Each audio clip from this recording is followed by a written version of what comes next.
আসসালামু আলাইকুম প্রিয় দর্শক, আমার কলেজের গাছপ্রেমিক বন্ধুরা, আশা করি আপনারা সকলে ভালো আছেন। ইনশাল্লাহ আমিও খুব ভালো আছি। গাছপ্রেমিক বন্ধুরা, ইতিমধ্যে আপনারা যারা ভাবছেন লটকনের চাষ করবেন, আজকের ভিডিওটা তাহলে আপনাদের জন্য।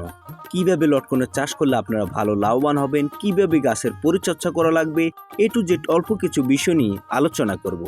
আপনি যদি আমার এই শখের বাগান চ্যানেলে নতুন দর্শক হয়ে থাকেন, প্লিজ এখন চ্যানেলটাকে সাবস্ক্রাইব করে পাশে থাকবেন, লাইক করবেন, শেয়ার করবেন, আপনি দেখবেন অন্যদেরকেও দেখার সুযোগ করে দিবেন।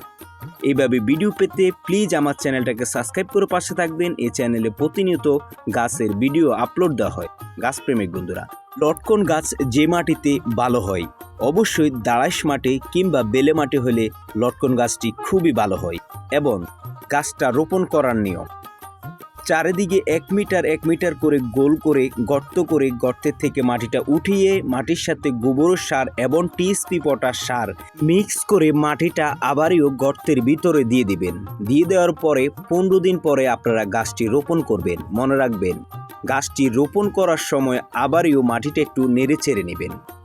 নেড়ে চেড়ে নেওয়ার পরে আপনারা গাছটি লাগাবেন। লাগানোর পরে একটু পানি দিয়ে দিবেন। গাছটি যদি লম্বা হয় অবশ্যই একটা খুঁটি দিয়ে দিবেন।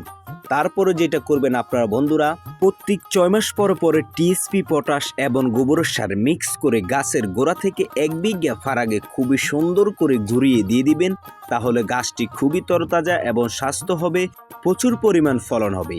লটকন গাছটি ছায়া জায়গায় লাগাইলে খুবই ভালো হয়, ফলনও প্রচুর পরিমাণ হয়, গাছটি খুবই ভালো থাকে।